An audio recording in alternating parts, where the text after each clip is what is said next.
Жетим балдар жана алардын укуктары дегеле үй мүлк турак жай маселесине келгенде эки ача ойду жараткан маселелер, талаш тартыштуу маселелер, багып алган тараптар жана багылып жаткан балдар алардын ортосундагы чиеленишкен маселелер, мыйзам жол бербеген же болбосо мыйзам аткарып жаткан айрым тийиштүү маселелер бүгүнкү программабызда сөз козголот. Негизинен ток-шоу программасы сиздердин назарыңыздарда. Саламатсыздарбы? Урматтуу меймандар, мына ушул жетим балдар жана алардын укуктары маселеси, анын ичинде ушул үй мүлккө, турак жайга ээлик кылуу маселесине келгенде эки ачакей болгон пикирлерди талдап тактап алалы. Мен Акыйкатчы институтунан келген өкүлгө суроо бергим келип атат. Айбек мырза, дегеле ушундай жагдай менен кайрылгандар бүгүнкү күндө азбы, көппү? Анан ушул башында айткандай, ушул жетим балдардын мүлккө болгон укуктары кандайча талданат? Азыркы учурда ушу жаш четелек балдардын, так айтып кетсек, ушул ата энеси өтүп кеткен, ата энеси жок балдардын, мындайча айтканда жетим балдар, орусча айтканда полусирота же сирота деп коет го. Ошол балдардын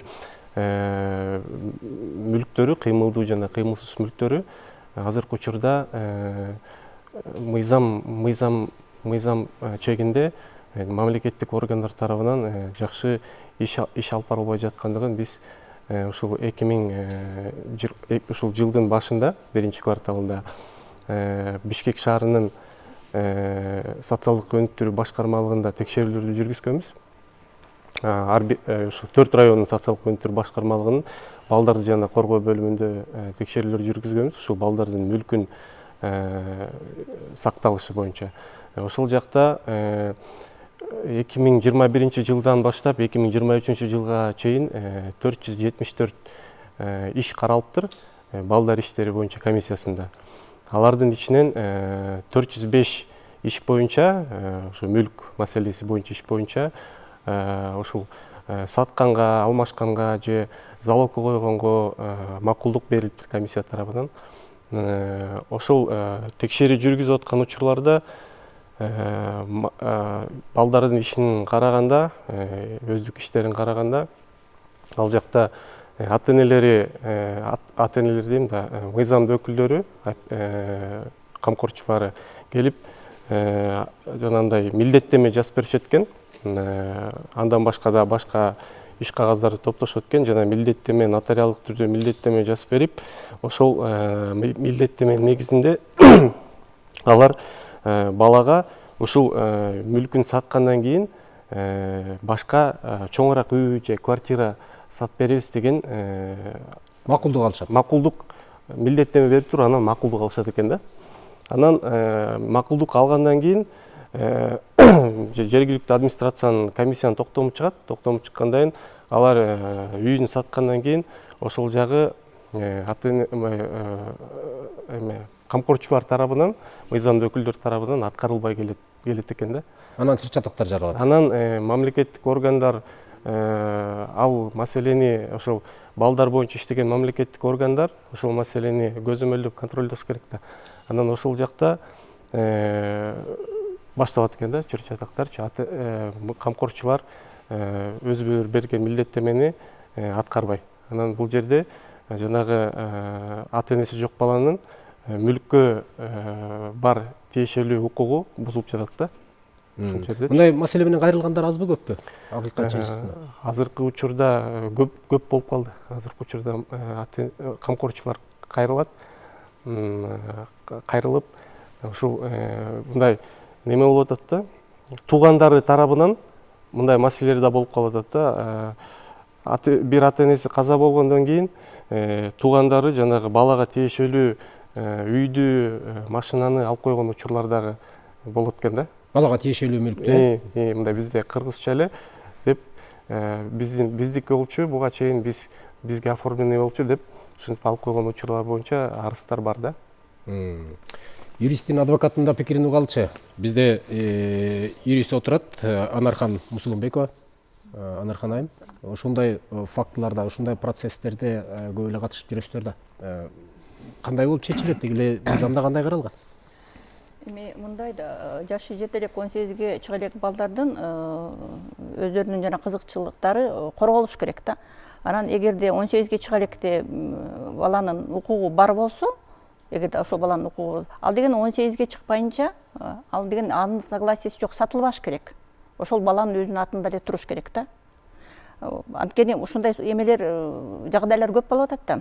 Азыркы Туугандары. акыйкатчы институтунун өкүлү Айбек мырза айткан процедуралар негизи мыйзамда каралганбы, барбы? Жанагы социалдык өнүктүрүү министрлигине барып, анан жанагындай макулдук кагаздарын алып деген нерселер барбы? Каралганбы ушундай? Ошондойлор бар. Эгерде ошондой сатыш керек болот, арендага бериш керек болгондо, атайын мамлекеттик государственный органдар бар да, балдарды коргоо. Ошолордун макулдуулугу обязательно болуш керек да, бирок ошол макулдуулук берердин астында ошонун баарын тең карап, көрүп, жанагы подопечный менен, өзү менен, ал бала менен сүйлөшүш керек. Опекундар менен дагы сүйлөшүш керек да, туугандары болобу, ким болобу, чтобы жанагы баланын укуктарын коргош үчүн да. Может быть, ал бала билбейт, может быть, ал бала түшүнбөй жатат, или может быть, жанагы туугандары өздөрүнүн бир кызыкчылыгы үчүн ошондой ишке барып атышат. Ошонун бүт баарын тең Балким алдап атат. алдап атат. Ошонун баарын текшерип көрүп туруп, чындыгында эле ошол балага кызыкчылыгын коргош үчүн ошондой бир эмеге барыш керек болсо, только ошондо мамлекеттик орган макулдугун бериш керек. Процедуралардын ишке ашышы жана социалдык өнүктүрүү министрлигинен өкүл келип отурат, Алия Чокоева. Кандай негизде ишке ашат? Ошолорду чын эле юрист айткандай ошондой процедуралар толук түрдө ишке ашырылабы? Барып көрүп, билип дегендей, бала менен өзүнчө сүйлөшүп, Да, бул процедура Кыргыз Республикасынын өкмөтүнүн 49-токтомуна ылайык алып барылат. Биринчиден, мыйзамдуу өкүлдөрү, камкорчулар биздин аймактык балдарды коргоо бөлүмүнө тиешелүү документтерди чогултуп алып келет. Бул эң биринчиден ошо балага таандык мүлк. Ошол документти и баланын макулдугу мыйзамга ылайык 10 жаштан анын ою эсептелинет. Баланын макулдугу менен гана. Бул процедура комиссия мамлекет администрациянын алдында, ар бир райондун администрациясынын алдында балдар боюнча комиссия бар. Ошо биздин территориалдык балдар коргоо бөлүмү бүт пакет документти чогултуп туруп, ошол комиссияга берет дагы, ошол комиссиянын чечими менен гана макулдук берилет. Макулдукту комиссия оң же терс деп өздөрү корутунду чыгарып беришет. Жетим балдар бүгүнкү күндө ошондой катталган балдар көппү, азбы өлкөдө? Азыркы учурда биздин аймактык балдарды коргоо бөлүмүнө көбүнчө мыйзамдуу өкүлү бар балдар кайрылат. Ата энеси, мыйзамдуу өкүлдөрү, мисалы болсо, эки комнаталуу үйдү 3 чоңойтуп балага шарт түзөлүк деп, ошондой учурлар көбүрөөк болот. Ал эми жетим балдардын мүлкүн сатуу бул аз иретте кайрылышат. Анархан айым, жанагы айтып атпайлыкпы, соттук процесстерде ошол жанагы социалдык өнүктүрүү министрлигинен алынып келинген жанагы макулдук кагаздары канчалык деңгээлде күчү бар? Эми бул деген Бул документ болуп эсептелинеби? Конечно, эсептелет. Анткени бул деген мамлекеттик орган да, бул балдарды коргоо органы. Ошолор көзөмөлдөш керек да бар. Конечно, бул деген мыйзамдуу документ болуп саналат. Бирок ошол жерде жанагындай комиссия болуш керек. Баланын өзүнүн оюнда угуш керек да. Оор жактай болуп аткан учурда деле баланы алдап коюуга мүмкүн да. Ошол учурларда социалдык өнүктүрүү министрлигинде атайын адистер иш алып баруу процедурасы кандай жүрөт? Жаран ошол мүлктү сатууга кайрылуу келгенде балдарды колгоо бөлүмүнө келет, баланы өздөрү алып келет. Ошол баланын үй бүлөлүк кодекстин негизинде баланын ою 10 жаштан эсептелинет деп айтпаймынбы?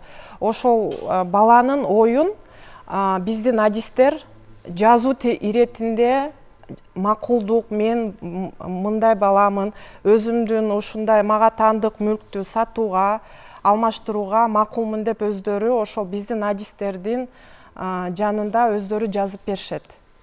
Бул деген мындай онлайн форматында болбойт, то есть баланы алар өздөрү көрүп, балалардын оюн өздөрү жеке баладан сурап, анан ошондо гана комиссияга берилет баланын макулдугу. Сиз мамлекеттик каттоо кызматынан келип отурасыз, Нурия Сооронова.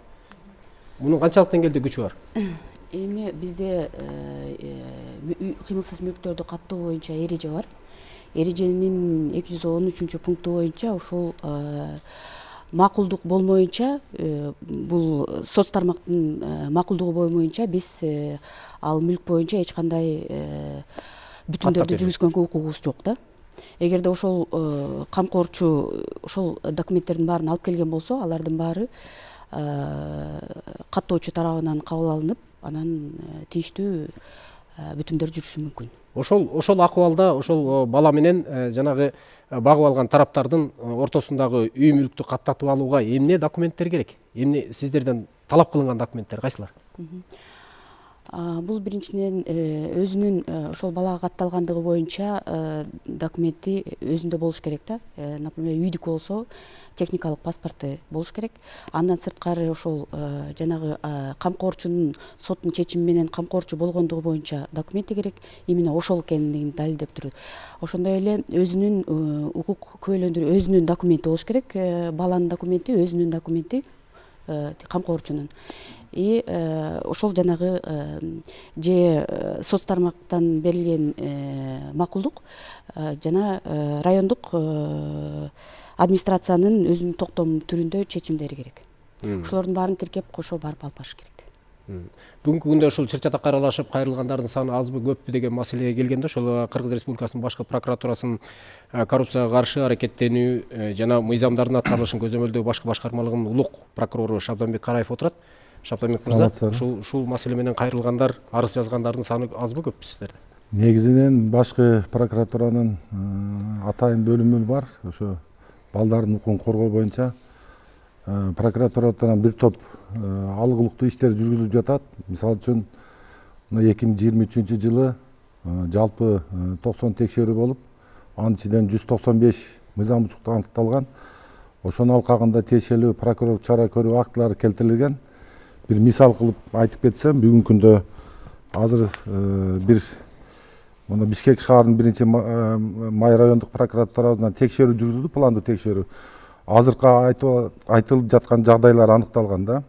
Эми мен аты жөнүн айтпай эле кетейин. Бул жерде биринчи май райондук нотариалдык конторасы мамлекет нотариус тарабынан 3 некеде төрөлгөн балдардын ортосунда кыймылсыз мүлктөрдү бөлүштүрүү боюнча мамлекеттик органдардын макулдугу жок, алардын мүлктөрүнөн ажыратып койгон да. Ушул боюнча прокуратура тарабынан азыр кылмыш козголуп, тергөө иштери жүргүзүлүп жатат. Бул мамлекеттик органдар тарабынан ушундай иш жүргүзүлүп атат да, туурабы? Мамлекеттик органдардын макулдугу жок эле. Булар ошол через нотариус алардын укугунан ажыратып койгон да. Булар кимдер болуп атат ошондо? Жанагы укугунан ажыратып тоголок жетим балдар болуп атпайбы? Жок, тоголок жетим балдар болуп атат. Ажыратып койгондор кимдер болуп атат? Ошого ишке кылмышка аралашкан. Азыр эми иштерге жүрүп жатат, нотариус тарабынан болгон да. Нотариустар, жеке нотариустар ошондой иш алып барышкан, Ошондой жагдайлар бар. Мындан сырткары дагы башкы прокуратурадан көп бул укук боюнча балдардын, тоголок жетим балдардын укугун коргоо боюнча тиешелүү иштер жүргүзүлөт. Мисалы үчүн биз 2018 жылы ошондон бери улантылып келатат. Жалпы республиканын аймагында азыр тиги соцзащита тараптан айтылганда, министрлик тарабынан 2300-2400 бала, алардын тоголок жетим балдардын ушул негизинен ата-энелеринин социалдык фондко камсыздандыруу жагына которулган акча каражаттары алуу боюнча аны көбү деле билбейт. Биз 18 жылы 15 миллион сом акча каражатын кайтартып бергенбиз. Ал жерде өзүнүн ошо өкмөт токтому бекитилген жагдайлар бар. Ошол боюнча ал заявительный характер болуп калган, ошол максаттан билинбейт да. Азыр ошол иштер дали улантылып жатат. Бизге дайыма ушул көзөмөлдө тоголок жетим балдардын укугун коргоо боюнча. Массалык маалымат каражаттарынан, интернет булактарынан ушул башкы прокуратуранын ушул жаатта активдүү иш алып барып атканын жана бүгүнкү күндө ушундай кылмыш иштери көп экенин байкап көрүп, коомчулук деле билип атат. Андан сырткары ушул жеке нотариустардын иштери тууралуу мамлекеттик каттоо кызматынын өкүлү сиз айтсаңыз, ошол чыгарып берген жанагы чечимдер, каттоо маселесиндеги жанагы кагаздар, документтер канчалык деңгээлде күчү бар? Ошо жеке нотариустардын каттап койгону менен чечимдери менен эле бир жака чечип коюуга мүмкүнбү? Кандай талаптар бар ал жерде? Эми жеке нотариус ал биз жеке нотариустуку ал мамлекеттик реестрине, даже ошол бүтүмдү жүргүзгөн кезде деле мамлекеттик реестрине кирбейт. Ал эми мамлекеттик реестрге киребиз деп документтерди алып келген учурда эгерде укук жана эмдик актыларга туура келбеген нормалар бар болгон болсо, ошонун баарын жанагы 213 пунктта көрсөтүлгөн нормаларды сактабаган болсо, анда каттоочу мындай укуктарды каттоодон баш тартат да. Эгерде туура эмес кылган болсо. А эгерде туура кылып жана бүт эмелердин баарын, эрежелердин баарын сактаган болсо, анда каттоосун жүргүзө берет. Себеп дегенде бул суроону бергеним себеби кайсы бир мүлк талаш болобу, башка болобу, турак жай талаш болобу, ушул маселелерде көбүнчө ушул жеке нотариустардын кетирген кемчиликтеринен улам талаш тартыштар келип чыккан жагдайлар көп экен да. Анан Бишкек шаардык мэриясынын өкүлү, Севердилов райондук социалдык өнүктүрүү башкармалыгынан келген. Сизге суроо берейин. Бүгүнкү күндө ошол мэриядан комиссия түзүлүп, жана да айтылып атпайбы? Социалдык өнүктүрүү министрлиги тарабынан атайын комиссия түзүлүп, район боюнча атайын териштирүү иштери, алардын өзүнүн жеке турмуштарын көрүү маселелери орунга коюлуп атат депчи. Сиздер тарабынан кандай иштер жүргүзүлүп атат? Шаардын ичинде азбы көппү андай жагдайлар? Саламатсыздарбы? Жогоруда уже айтып кетишти. Ар бир Бишкек шаар боюнча 4 административдик район бар. Ар бир административдик райондо балдарды кароо комиссиялары бар. Андан сырткары 4 социалдык өнүктүрүү башкармалыктары, ал жерде бөлүмдөр бар, балдарды коргоо бөлүмдөрү. Бул жетим, орто жетимдердин баары тең мүлктөрү болсо, обязательно бизге кайрылат. Ал жактан мүлктү кандай шартта, кандай кимден келген бар, мураскерликтердин баарын такталып, опис жүргүзүлөт ал жерден. Жанагы мүлктү сатуу боюнча биздин ар бир районго кайрылат. Ал жак арыз менен кайрылганда ар бир арызды пакет документ менен даярдап, анан комиссияга алып чыгабыз. Комиссияда болсо уже балдар иштөө комиссиясында такталат ал жактан. Себеби эмнеге, эмне багытта, максаты, эмнеге сатып аткандыгы. Эси комиссия күнөөм санаса, эси балага зыяны келе турган болсо, эч качан макулдук бербейт. Сразу жокко чыгарат. Мүлк негизи жетим балдарды бул азыр мыйзам менен толук азыр текшерүүчү органдын баары тең ошонун баарын карап турат. Өкмөт тараптан, мэрия тараптан, министрлик тараптан бул жетим балдардын укугу боюнча дайыма көзөмөлдө. Ошон үчүн муну эч ким жөн эле уруксат берип кое албайт. Себебин аныкташ керек. Себеби балага пайдасы болсо уруксат берет, пайдасы жок болсо эч качан уруксат бербейт. Сиз контролдоо боюнча деп атпайсызбы? Ар бир жетим балага азыркы учурда 2300дөн ашык бизде жетим балар, ар бир жетим балага аймактык биздин балдар коргоо бөлүмү жекече план түзөт. Ал жекече планды түзүп туруп, ошо райондогу ар бир администрацияга кароого жөнөтөт. Кароого жөнөткөндөн кийин ал план бекитилет. Ошол ар бир ошо 2300дөн ашык баланын ошондой жекече планы бар. Ошо баланын мүлкүн сатууда камкорчу кайрылган учурда, жана айтылып атпай, милдеттенме берилип, анан ошо кээ бир учурда милдеттенменин акыркы ошо милдеттенме берилип, анан тиги адам уже сатып койгондон кийин алуучу каралбай калат деп азыр айтылып атпайбы контроль. Бул жерде жанагы жекече планга ошол нерсе жазылат. Ошол камкорчу бул мындай милдеттенмени 1 айдын ичинде баланын ошол ордуна башка мүлк сатып берем деп кайрылды деп. Ошол планга жазылат. Эгер ошол план аткарылбай калган учурда биздин аймактык балдарды коргоо бөлүмү сотко кайрылганга укуктуу. Ошол себептен бул жерден ойлойм, контрольсуз калат деп айтылганга кичине кошумча эмесмин да. Мындай жагдайлар, кайрылган жагдайлар азбы көппү деген суроо берилбедиби? Анан ушул Акыйкатчы институту ошол эле мезгилде канчалык деңгээлде ошол иштердин мындай туура жолго чечилишине көмөк көрсөттүңүздөр? Бул жерде жанагы ар кандай суроолор болуп атат да, кыймылдуу, кыймылсыз мүлк болуп атат, жанагы акчалар болуп атат депозитный счетто, жанагы залогко коюлуп атат. Бирок ошол нерселерди мындай контролдоо жок болуп атат да. Ошондо бул деген бир эле мындай райондо эмес, систематикалык бузуу болуп атат да. Балдардын укугу бузулуп атат систематикалык түрдө. Анткени бир эле райондо болсо, анда ошол райондун алкагында иш каралмак да. Бул Бишкек шаарында болуп атат да, азыркы учурдачы. Анан негизи граждандык кодекстин, Кыргыз Республикасынын граждандык кодексинин 72 беренесинде 2 пунктунда көрсөтүлгөн да, ошол камкорчулар жаш жете элек ушул жанагы баланын мүлкүн сатууда ошол уполномоченный органда өкүлгө кайрылат, балдар иштери боюнча комиссияга. Ошолор макулдук берет. Макулдук бергенде ошол мыйзамда көрсөтүлүп атат да, ошол орган контролдош керек да, жанагындай азайып кетпеш үчүн мүлкүн, жок болуп кетпеш үчүн жана залог бергенде мүлкүн банк тартып алып коюшу мүмкүн да. Ошол маселенин баарын контролдоо маселеси жок болуп атат, мындайча айтканда. Анан дагы бир айтып кетчү нерсе, бул жерде дагы балдар эле эмес, жанагы ишке жөндөмсүз да адамдар болуп атат да. Булар деле ошол балдардын категориясына кирип калат, анткени алар өзүнө жооп бербейт, алардын да камкорчусу болот. Ошолордун үйлөрүн, мындайча айтканда, камкорчусу күйөөсү болот, туугандары болот. Ошол камкорчулар үйүн сатып туруп, мындай маселе менен сатышы мүмкүн экен. Кайрылат экен, башын операция кылганга Германияга барып операция кылабыз. Бир мисалды айтып атам да. Күйөөсү ушинтип кайрылат. Аялдын опекуну экен. Анан Германияга барып башын дарылап, аябай көп акча керек экен, канча миңдеген доллар. Анан ошол жака барып дарылайбыз деп макулдукту алат, жана милдеттеменин баарын жазып берет, тийиштүү иш кагаздарды чогултат, берет. Комиссия, балдар жөнүндө иштери боюнча комиссия макулдугун берет. Бирок канча убакыт өттү, бирок ошол башында дарылаткан жок, операцияга да барган жок, өзү дагы үйүн алып берген жок, тиги эмесинечи, аялына. Ошол боюнча ал мүлктүн акчасы жок болду да. Ошонун үстүнөн эч ким контрольсуз тиги кандай десем, иш калып калып атат да, ошондой элечи. Демек, бул тийиштүү структуралардын андан аркы иштин өнүгүшүнө жараша алып аткарбай койсо, ошол тийиштүү ушул балдар боюнча, ушул ишке жөндөмсүз адамдар боюнча жооптуу мамлекеттик органдар эмне иш кылыш керек? Ушундай учурларда ошол маселе калып кетип атат да.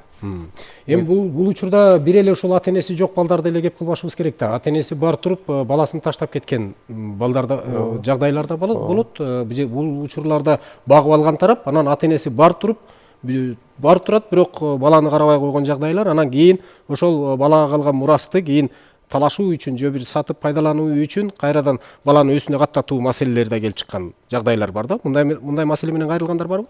Мындай практикада мындай иштер аз, анткени асырап алууга түшкөн балдар, алар турмуштук оор кырдаалдан кабылган балдар да. Анан алардын ата энелеринин көп эсе мындай мүлкү жок болот да. Жана асырап алынган балдардыкычы. Баланы асырап алган учурда, чын эле Айбек мырза айткандай, көп асырап алынган балдардын мүлкү көп учурда жок болот. Эгер болуп калган учурда биздин аймактык кызматкерлер ал мүлктү госрегистрга жөнөтүп, бул мүлк запретте турат. Сатууга, алмаштырууга деген. Ошол себептен асырап алган адамдар ал мүлккө сатууга, алмаштырууга эч кандай укугу жок болуп калат да. Бир гана жанагындай эле процедурна кете берет, аймактык бөлүмгө кайрылат, макулдук алат. Бирок жана айтып кеткенде, эми бул макулдук берген гана учурда сатылат да. Асырап алынган балдардын мүлкү дагы. Бул суроо эмне үчүн берилип атат? Себеп дегенде ушул баланын аркасынан пайда табуу жана мүлкүн пайдаланып калуу маселелерине келгенде, Шабданбек мырза, укук коргоочулар тарабынан бир нече фактылар жана бир нече арыздар дагы мурунку өткөн жылдарда бир топ кайрылган учурлар бар экендигин, жана арыздарды көтөрүп алып кайсы бир эшиктерди кыдырып жүргөн жарандар бар экени дагы белгилүү бизге.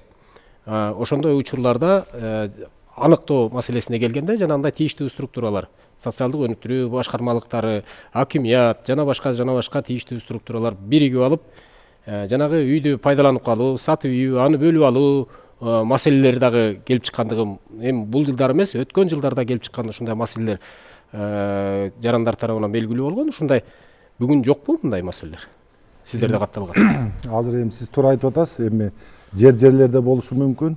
Негизинен азыр бир мисалды келтирип кеттим. Мына биринчи май алда эле ошол кыймылсыз мүлктө бул жерде Бишкек шаарындагы квартира, кымбат баалуу машинелер болгон да.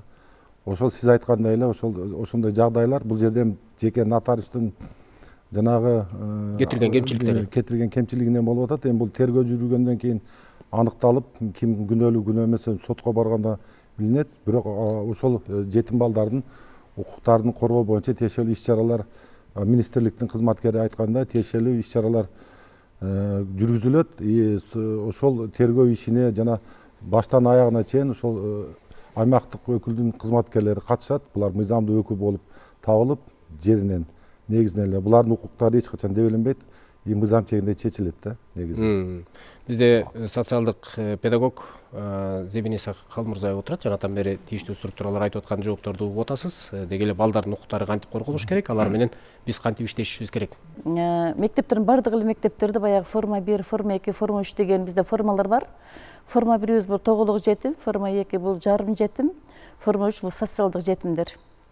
Анан биз албетте өзүбүздүн деңгээлибизде, мектептик деңгээлде булардын үйдө кандай ушу опекунга алган адам ага кандай эме жасады, мамиле жасады, көгөргөнбү, көгөргөн эмеспи, ал бала мектепке кандай келип атат, анан кандайча келбей калып атат, биз ушул жактар боюнча биз изилдейбиз. Анан булардын баягы жашоо шартын барып тез барып көрүп турабыз. Анан ошону менен бирге эле биз айылдарда же болбосо баягы өкмөттөгү соц адистер менен байланышта болобуз. Булардын пособиялары кандай төлөнүп жатат, пособиялары болдубу дегенде, анан кийин көбүнчөсүндө баягы балдар чоңойгондо албетте 17 жаштан кийин көйгөйлөр кийин жаралып калат.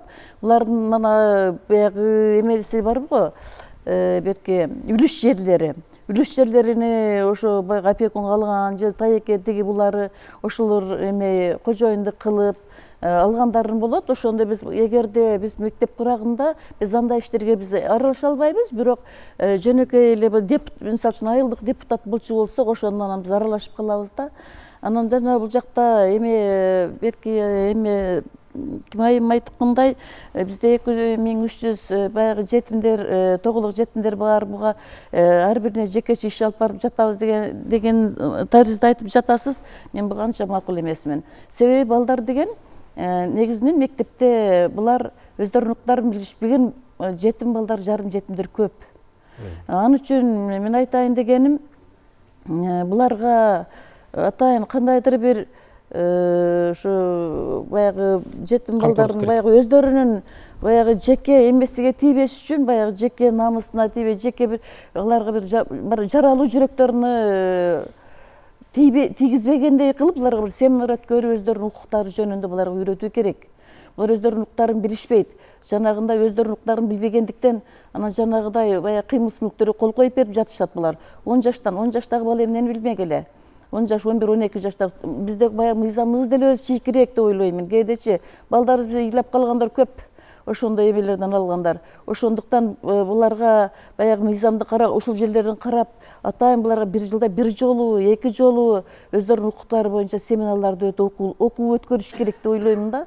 Ошондо гана баягы балдар өздөрүнүн укуктарын аз болсо да билип, мына окшогон 17-18ден кийин көйгөйлөр азаят го деп ойлоп калам да менчи. Канча жаштан баштап мукташ ошол дегеним себеби канча жаштан баштап бала кабыл ала алат ошондой? Мен ойлойм, булар баягы 9-класстан баштап уже 15 жаштардан балдар кээде эми балдардын азыр эми аң сезим мурдага караганда бир азыр өсүп жатат го.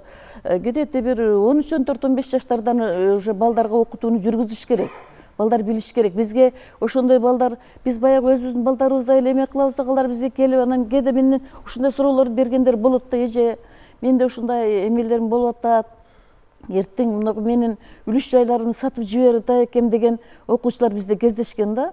Анан биз барып, анан баягы айыл өкмөттөгү соцзатисттерге барып айтканбыз, силер неге мынтип жатасыңар дегенде биз ошо жогорку органдарга же болбосо тиги райондогу эмелерге чейин биз кайрылган күндөрүбүз болгон. Бала билбейт действительно, айткан деле эмес, мен сени багып жатам тиги бу дегендей. Ошондуктан балдардын укугу боюнча ушундай үйрөтүү, окууну жүргүзүш керек го деп ойлойм да. Айбек мырза, ушул чын эле айткандай бала 10 жашта болсо же 8 жашта болсо, 12 жашта болсо балдар өзлөрү кайрыла албайт да. Ошондой учурларга, кептелген учурларда ким кайрылып, арызды ким биринчи таштайт ушул? Кайрылуучу тараптардын көбү кимдер алар? Балдар деген негизи 14 жаштан баштап кайрылса болот, мамлекеттик органдарга арыз менен. Балдарга ата-энелери, мыйзамдуу өкүлдөрү, мыйзамдар өкүлдөрүнө кимдер келет? Камкорчу опекун, попечитель деген кирет, 14 жаштан өйдө ошолор жооп берет балдардын үстүнөн кайрылат. Опекун, попечитель жанагы ата энеси жок балдарга анда социалдык өнүктүрүү башкармалыгынын ичинде балдарды коргоо бөлүмү бар да, ошолордун кызматкерлери мыйзамдуу өкүл болуп кайрыла алышат. Социалдык өнүктүрүү министрлиги ичинен эле ошончо жетим балдарга барып, ал акыбалын көрүп, кандай жашоодо жашап атканын, эмне муктаждыктары бар экенин сурап билгенге убактыңыздар, анан адистериңиздер жетишеби? Мына азыр эле сын пикир айтылып атат сиздерге. Да, биякта эжекеси жана балдардын укугу боюнча балдар өзүнүн укугун жакшы билбейт деп кичине бизге сын пикир айтып атпайсыздарбы? Мен өзүм ошо аймактык бөлүмдө иштеп 10 жыл иштеп келгем. Ошол себептен бул жумушту мен кандай десем ошол жеринен жакшы билем да. Бул жерден мен кичине эмнесинен макул эмесмин. Биз балдардын укугун үйрөтүш үчүн бир гана социалдык кызматкерлер эмес, бул жерде баары бирдиктүү болуш керек да. Эң биринчи бул үйдөн башталат. Үйдөн үйрөтүш керек балдардын укугун. Андан кийин мектептен, садиктен башталат. Ошол себептен эми бул балдардын укугун семинарларды өткөзүп атып, бизге башка уже тарап дагы сөз айтып баштаган, силер балдардын укугун үйрөтүп атып, балдардын милдеттерин үйрөтпөйсүңөр депчи. Себеби балдар мындай кичине орусча айтканда я знаю свои права деп. Бирок балдар өзүнүн милдеттерин да билиш керек да. Ошол себептен бул дагы кичине мындай баланста болуш керек да, балдардын укугун үйрөтүүчү. Балдардын укугун үйрөтүү бул баарыбыздын милдетибиз да. Ал эми сиз экинчи суроону айтып атпайсызбы, жетишеби депчи. Биздин аймактык кызматкерлер аябай өздөрүнүн жумушуна үймө-үй көп алардачы. Бирок жогоруда айтып кеткендей, жетим балдар бул эң турмуштук ор кырдада калган балдар да. Ошол үчүн мындай балдарга эң биринчи ушул балдарга көңүл бурулат. Анан кийин ар бир 2300дөн ашык балдарга план түзүлгөн деп жана жогору айтпадымбы? Ушул пландар эң негизгиси иретте турат да. Балдардын укугу, ушу мүлктөгү укугу эң негизгиси биринчи. Жетишпей бараткан учурда да, бирок ошол жетим балдардыкы эң биринчи орунда турат. Биздин аймактык кызматкерлер тарабынан. Мен ошо жергиликтүү башкармалыктар, бийлик деп атпайсызбы, ошол Свердлов райондук социалдык өнүктүрүү башкармалыгы иш процесс кандай жүрөт деги эле эми кечке эле ушул кабинетте эле кагаз иштери менен отуруп албаса керек, жанагындай кыдыруу иштери, анан алардын жетишүү, адистердин жетишүү маселелери кандай силерде? Бул Свердлов району боюнча бизде өзү 40 толук жетим бар. Ал жакта мүлктөрү боюнча бул 100% бизде өздүк делолордон тиркелет маалыматтар. Андан сырткары бул камкорчулар жыл сайын маалымат берип турат булар боюнчачы, мүлктөрү боюнча, алган жанагы жөлөк пулдары боюнча, кандайдыр бир чыга чагылса эле ошолордун баары боюнча маалыматтар берип турат. Андан сырткары бул жакта жооптуу адистер бар. Жооптуу адистер өзүнүн үйүнө барып, жашоо шарттарын текшерип турат. Жашоо шарттын актыларын түзүп, делого тиркейт обязательно. Анткени бул тиркелбеси кийин текшерүүдө дагы бул эмнеге убагында барган эмес деген суроолор коюлуп, биздин тарапка да чаралар көрүнөт да, колдонулат. Ошон үчүн андайдан алыс болуш үчүн дайыма иш алып барып, буларды көзөмөлдөп турабыз. Андан сырткары муниципалдык аймактык башкармалыктарында да соц адистери бар. Бул боюнча да алар да билет, жетимдер боюнча кайсы даректе кандай жетимдер жашайт, школ мектеп билим алган жерлерде дагы маалыматтары бар. Бул боюнча толук жетим, орто жетим боюнча кандайдыр бир укуктары тебеленип атса, алар түзмө-түз бизге маалымат берет. Мүлк боюнча эси балдар коргоо бөлүмүнө айтылбай сатып жүргөн фактылар да болуп калса, бул боюнча да бизге маалымат берет. Биз болсо уже тийиштүү чараларды колдонуп, уже арыздар жазабыз. Бизден уруксатсыз жок сатууга баягы бизге кайрылып, анан себебин аныктамайынча дагы жергиликтүү органдар да уруксат бере бербейт да. Анан бул эми балдардын кызыкчылыгы кандай болот? Бул жактан эч качан азайбаш керек мүлкү. Эси көбөйө турган жакка болсо, анда колдойбуз. Эси азая турган болсо, анда эч кандай уруксат берилбейт. Ошондой жактар бар да. Анан дайыма контрольный акт деген бар, чыгып турушат. Анткени жеке иштөө планында бунун баары жазылган. Аны аткарбасак дагы чаралар көрүлөт. Ошон үчүн Тиештүү структураларга, укук коргоо органдарына ошол жана Айбек мырзага суроо бербедимби? Биринчи арыз жазган тараптар кимдер болот ошол? Ал эми жетим бала. Каршы тараптары жанагы багып алган тараптар болуп атат, мындайча айткандачы, биз сөз кылып аткан. Анан эч качан Али айым айткандай үйдөн башташыбыз керек укуктарды үйрөтүүнү деп атпайбы. Эч качан мүлкүн тартып алам же болбосо кайсы бир мүдөөнү арам ойду көксөгөн адам эч качан ошол балага укукту үйрөтпөйт да. Кайсы бир адамдар үйрөтүш керек укук маселесинчи. Экинчи маселе, ушул арыз жазган тараптар социалдык өнүктүрүү министрлигинин башкармалыктары, жерлердеги башкармалык адистер өкүлдөрү болобу же кимдер? Ким арыз жазып, ким кайрылат?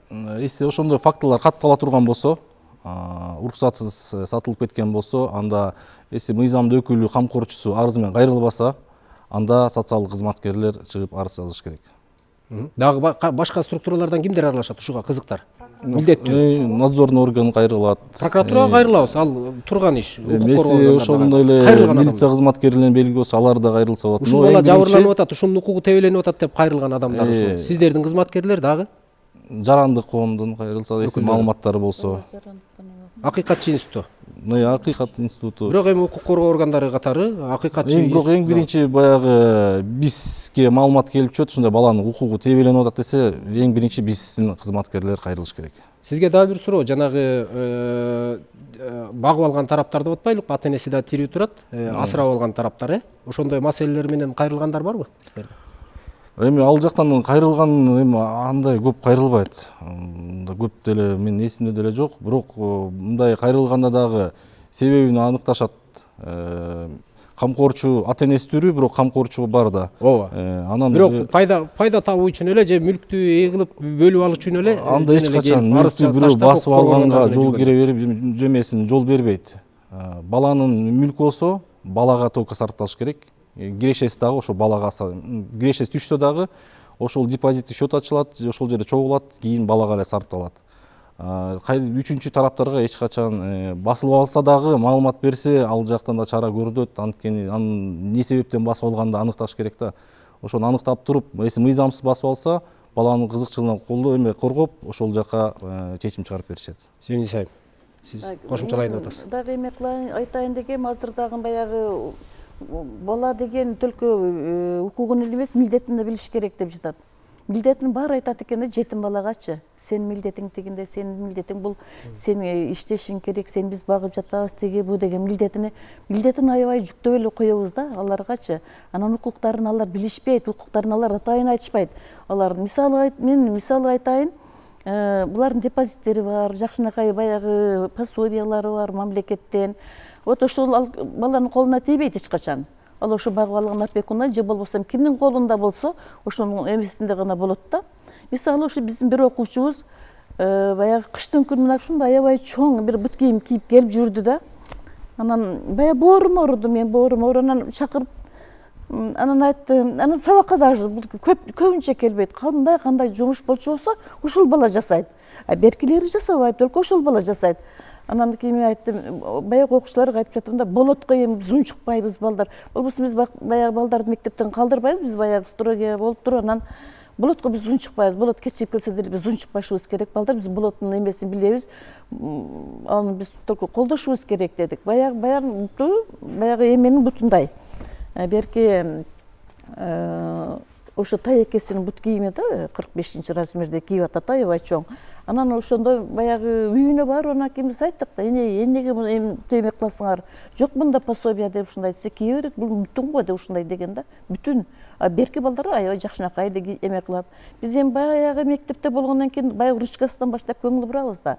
Неге сенин балдарың жакшынакай ручка, жакшынакай дептер, апапакай барактарга жазат дагы, неге бул баягы карандашы жок, жукпаган ручка менен жүрөт? Мында барго пособиясы деп биз баягы мектепти өзүбүздүн курактагы иштерди ушинтип биз жасайбыз да.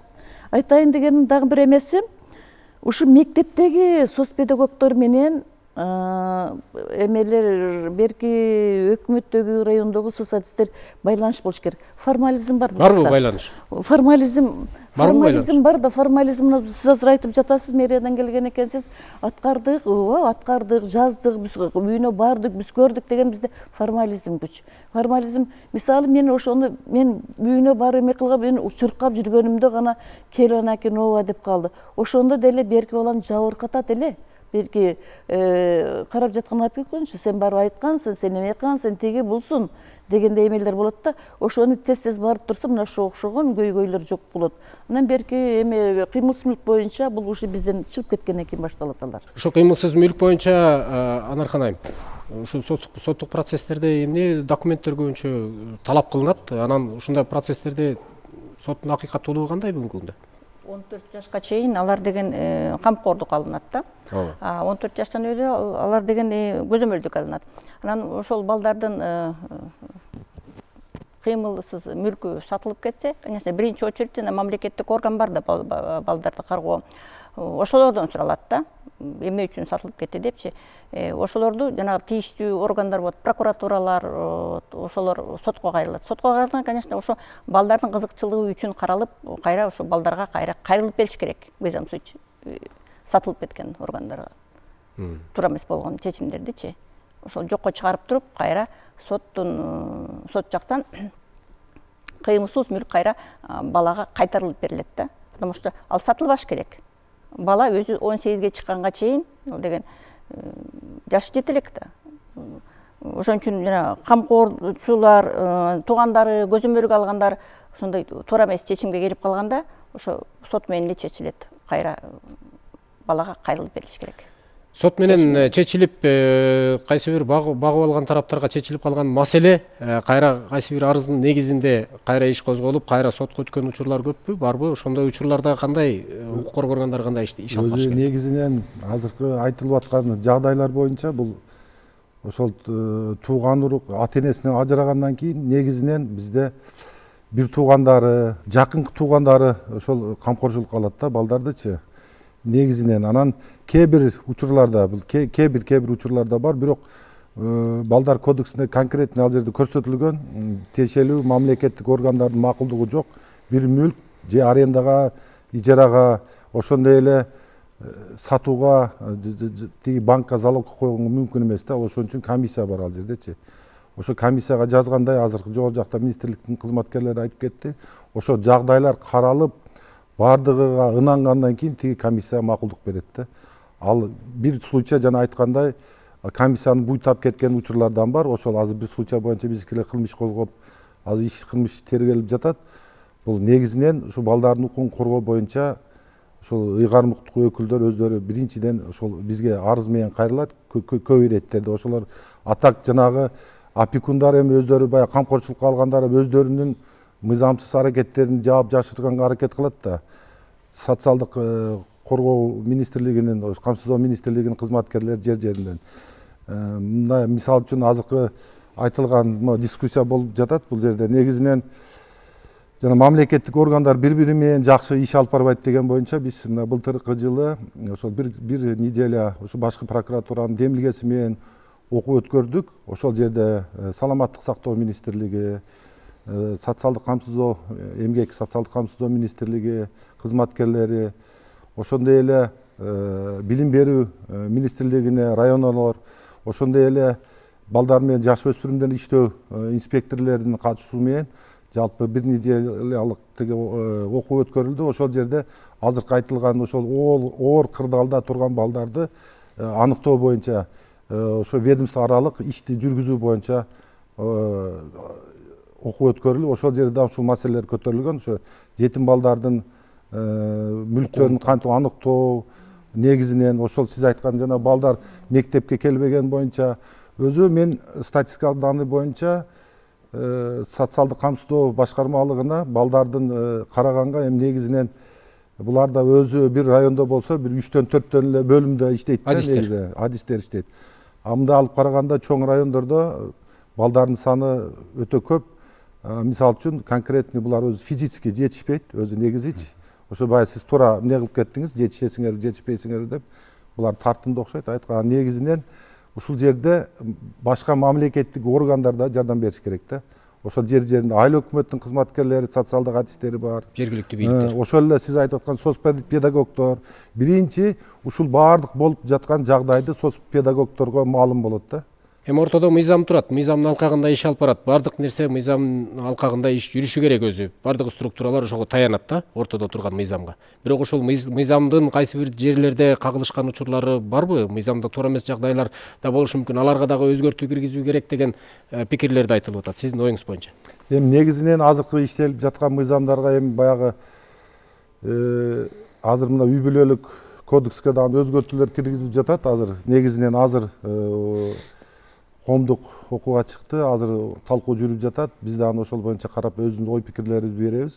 Ал жерде эми жанагы кээ бир учурларда деген эмнелер бар. Азыркы бизге берген эмне боюнча балдардын укугун коргоо биринчи орунда турат. Негизинен алар укугу эч качан бузулбаш керек.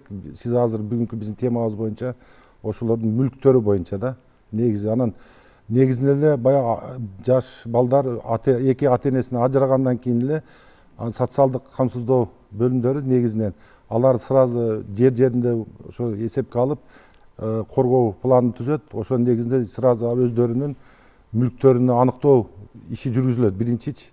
Ал мүлктү алгандан кийин ошо мамлекеттик каттоо башкармалыгына тиешелүү иш кагаздарды жөнөтүп, ошол балдардын өзү курамы жеткенге чейин ошол мүлк ошол балдардын атында катталып турат да. Анан калган процедуралары өздөрүнүн иши менен жүргүзүлөт да негизи эле.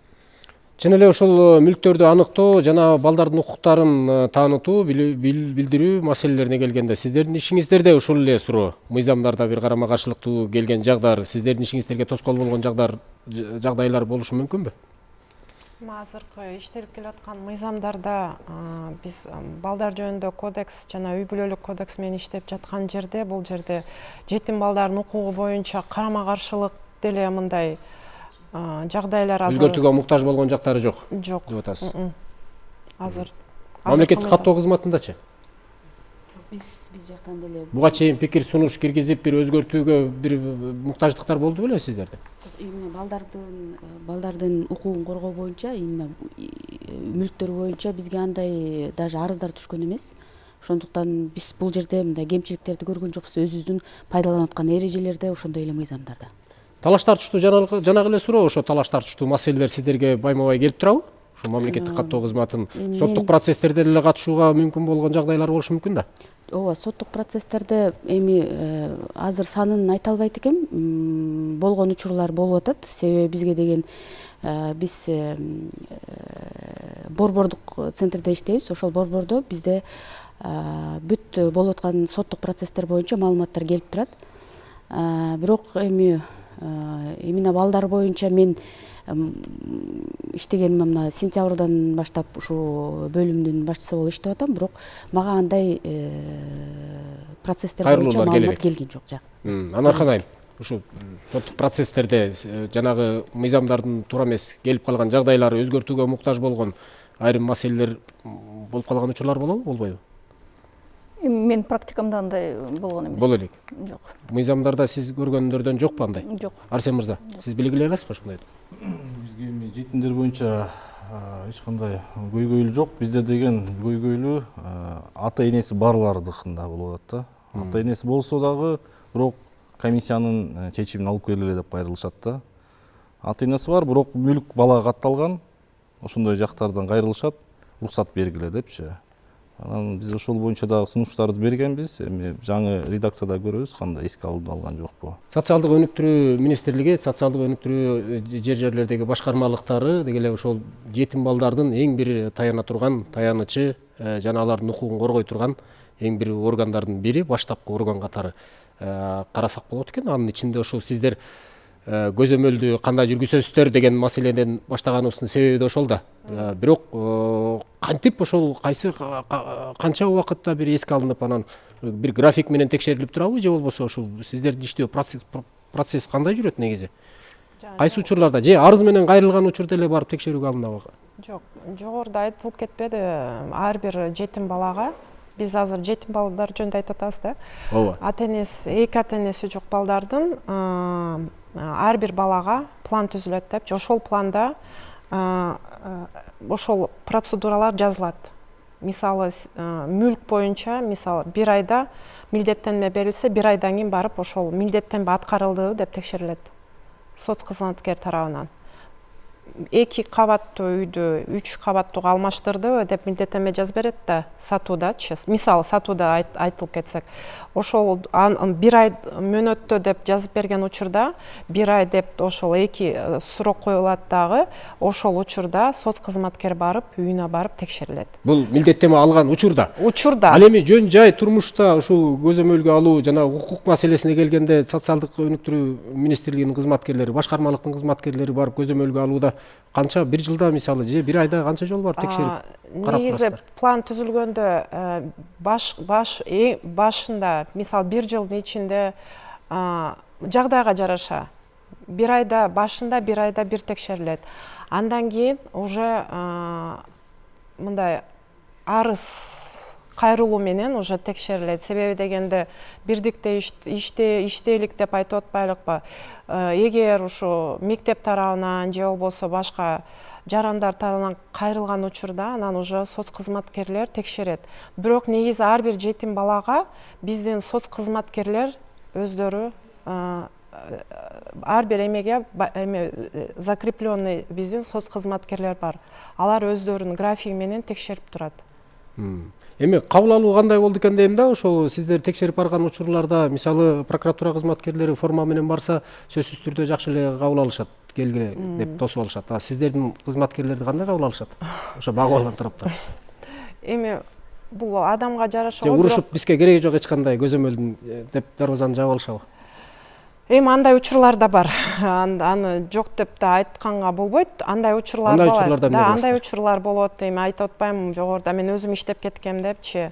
Азыр ар кандай учурлар болуп атпайбы? Бизде башка кызматкерлер деп да ойлоп калышы мүмкүн, же болбосо ошо алдап келип атышат деп андай да учурлар болот. Бирок биздин кызматкерлердин удостоверениялар болот. Көрсөтүп, өздөрүн алып жүргөнгө түшүндүрөт. Өзү кандай келип, ошол себептен мындай көп учурлар болгон учурда дагы эми бул адамдын өзүнүн милдети го дейм, жакшылап өзүн тааныштырып. Бала менен жеке сүйлөшкөнгө мүмкүнчүлүк береби же бербей койгон учурларда кездешеби? Балдар менен жеке сүйлөшкөнгө. Эми жеке сүйлөшө албаган учурда дагы мектеп учурунда сүйлөшүүгө, бирок бул жерден жеке сүйлөшпөгөнгө учур болбойт деп айта албайм да.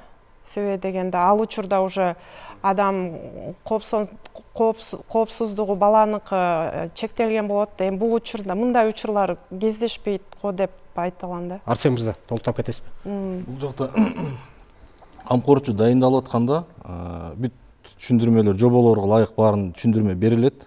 Өзү өкмөттүн токтому бар, жобосу бар, ошонун баарын тең милдеттенменин баары түшүндүрмө берилет. Жана жеке иштөө планында бүт мөөнөттөр көрсөтүлөт. Ал жакта жеке иштөө планында камкорчу да таанышат ал жерде.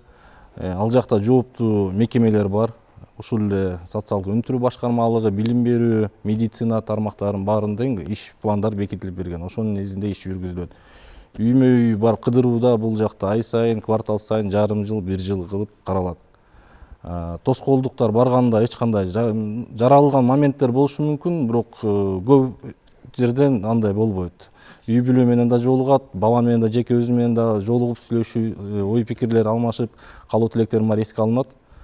Эси ошондой эле тоскоолдук боло турган болсо, анда ошол жерге милиция өкүлдөрү чакырылат, балдар коргоо инспекциясы бар, билим берүү мекемесинен барып жолугуп сүйлөшсө болот.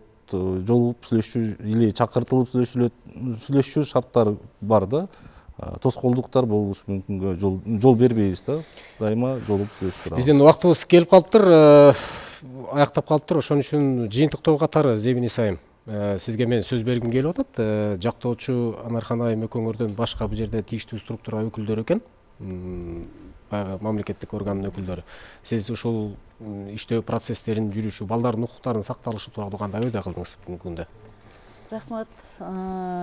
Бирок бизге мынагу балдардын укугуну коргоо акыркы мезгилдерде бир аз көңүл бурулуп калды. Мындан бир 2 жылдай мурдараак анча эле көңүл бурулган деле эмес. Бул азыр акыркы мезгилдерде балдардын укугу боюнча бир аз болуп жатат. Баягы укуктарын коргоочу. Негизинен бизде тыгыз байланышта болбосок болбойт. Бизде Бизде формализм баары бир бар, кандай болбосун бизде формализм болуп эле жатат. Көмүскө иштер болуп жатат. Азыр бул жакта бизден баш прокурор деле айтып жатпайбы, баягы буйтап суйтап деген мына ошого окшогон иштер болот. Эми булар шаар жерлерде мүмкүн, шаардын город мүмкүн болбошу мүмкүн, кичинекей мына чет жакадагы айылдарда ушул окшогон түшүнбөстүктүн натыйжасында булар балдардын укуктары дагы эле болсо бир аз тепселүүдө. Рахмат, келип бергениңиздерге, ишиңиздерде ийгилик болсун. Урматтуу телекөрүүчүлөр, биз жалпы жетим балдардын, ата-энеси жок балдардын укуктары, анын ичинде турак жай, үй мүлккө байланышкан чиеленишкен маселелер негизинен сыртынан караганда чын эле процесс, жашоо, турмуш жай эле жүрүп жаткандай, бирок чиеленишкен, кагылышкан жана талаш тартыштуу маселелер жараткан көптөгөн темалар бар. Мунун ичинде ушул жетим балдар, алардын укуктары, үй мүлккө байланыштуу, талаш тартыштуу маселелер, анын ичинде мыйзамдын айрым кемчиликтери, аларды оңдоо жолдору, структуралардын, тийиштүү структуралардын иш алып баруу процесстери, мына ушулардын бардыгы тең ушул укук маселесине келгенде коргоого тийиш деген тыянакка келебиз. Кийинки программалардан жолугушканча саламатта туруңуздар.